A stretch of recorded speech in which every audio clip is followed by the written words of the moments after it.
What's going on there, YouTube, and welcome back to another comic book video. Okay, guys, so we are going to continue our coverage over the Dawn of X era of X-Men comics, and we actually pick up with Giant Size X-Men Storm. Yes, this book is all about Storm, and actually the whole storyline in the Giant Size X-Men books have been all about Storm, even though each Giant Size X-Men book has been focusing on a certain character. They all been kind of building up to this moment right here, to Storm. Because remember, in Giant Size X-Men Emma Frost and Jean Grey, we come to find out at the end of that book right there that Storm was going to die in 30 days because apparently she has some kind of techno virus. And so with that being said, the X-Men have been looking for a way to actually cure her, and so they finally found a way to fix her disease, to cure her disease. And matter of fact, they found that cure at the end of our last video, Giant Size X-Men Phantom X. But now it's time for them to go get that cure and to hopefully save Storm's life. Now, in the opening pages of this book, we can tell right now that this part right here takes place in the past and not in the present moment. And the reason why I say that, because remember, at the end of our last video, the X-Men did find a way to cure Storm disease.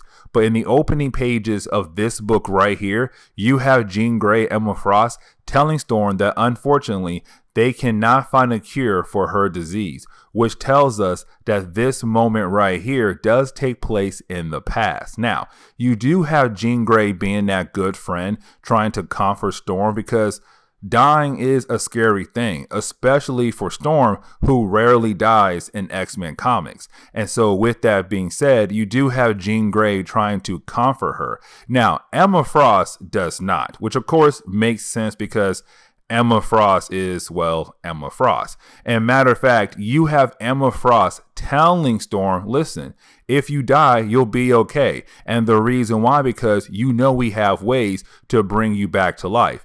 Because remember, in the new age of X-Men comics, you have 5 mutants known as the Five who have the ability to bring someone back to life. Now, when I say that, I really mean that they're able to make clone bodies of yourself, and then Charles Xavier downloads your memories into this new clone body. And so with that being said, it's Emma Frost saying, listen, if you die, you'll be okay, because we'll make a new you with your memories, and then that new you can live where you left off at. So what's the big deal? Which of course does make Storm very angry, which honestly I can see why Storm would be very angry about that. But that is the moment you actually have Monet appear to tell Storm that they were able to find a cure for Storm disease.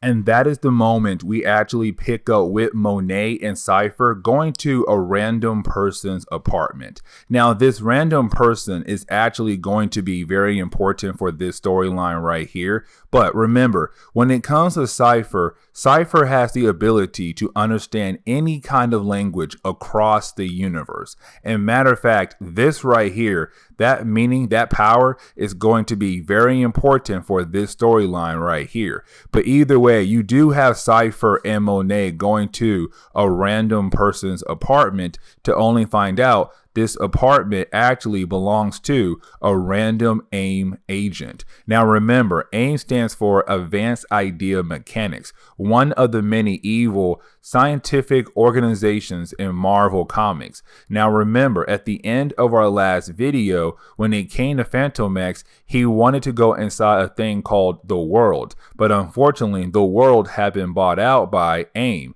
Advanced Idea Mechanics, and one person, this guy right here, this agent, is the one who was assigned to watch over the World. And so we're seeing Cypher and Monet coming to this agent to basically gain access to the World. And I'll explain what the World is again in this video later on.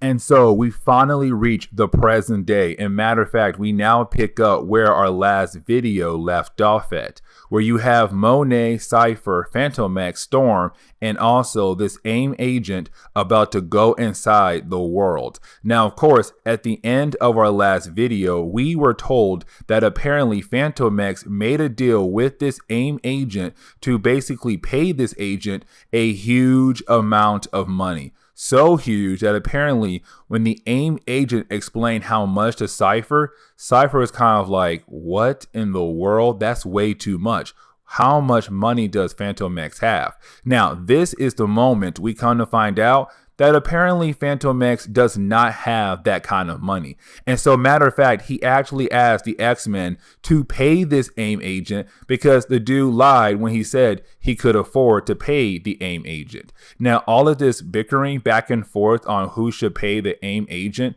well, of course, it makes Storm very angry because she's supposed to die very soon. And matter of fact, that soon is coming very soon. And so right now, she's very angry with the idea that there's three people bickering about who should get paid or who should pay when her life is on the line. And so, of course, you do have her use her powers to basically say, stop fighting, help me find a cure for my disease. Let's go now. If you don't help me, I will literally probably hit you with a lightning bolt very soon. Now, that is the moment we actually do see our heroes going inside the world. Now, this is actually very important, but let me explain what the world is. So, the world is this concept that Marvel has used before, but when it comes to the world, it is basically a facility that's in the middle of Europe. Now, with that being said, though, time does move differently in the world. And so, for the outside world, 5 minutes could pass by, but inside the world, a decade could pass by. That is how fast time moves inside the world. Now, the reason why, because the world is basically running a lot of different experiments.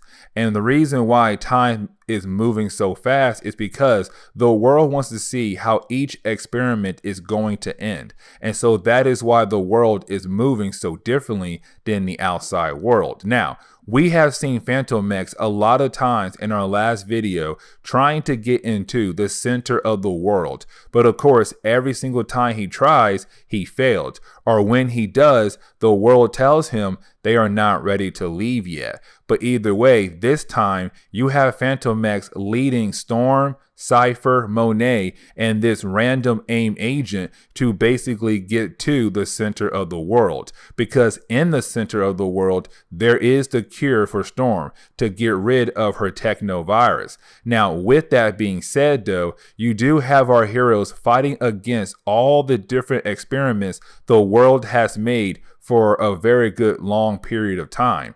And so with that, it does become very difficult for our heroes. Now, especially for Storm, because with that virus inside of her, it is slowly killing her. And every time she tries to use her powers, it takes a lot out of her. Up to the point where we do see her trying to use her powers one more time, and it basically makes her pass out. Now, that is the moment you do have Storm wake up. Now, when Storm wakes back up, she is confronted by Monet, Cypher, and the AIM agent. At the same time, she also does see Phantom X talking to our mysterious character. Now, this mysterious character, we saw him in the giant-sized X-Men Phantom X book as well. Now, we are left to believe that this man is technically the one in charge of the world. But with that being said, though, you do have the AIM agent tell Storm that they were able to make it to the center of the world. Now, with them being able to do that, they can then use a machine that can basically separate the virus from Storm. And so right now, they must put Storm inside the machine so that the machine can separate the virus from her. Now, with that being said, though, you do have the AIM agent tell everyone, while the machine is doing that, the experiments of the world could possibly try to stop the machine from helping Storm, meaning that they have to defend Storm while the machine does its job. And of course, it could be a very hard thing to do.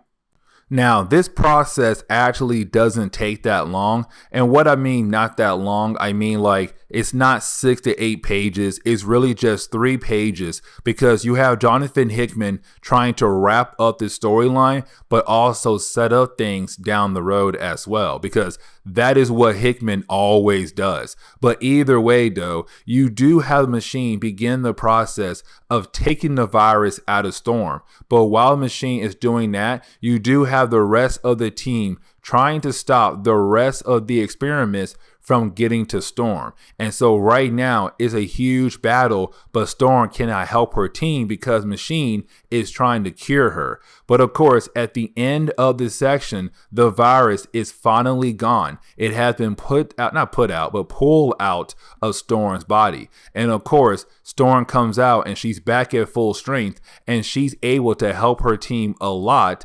And matter of fact, the experiments stop attacking Storm and her X-Men team.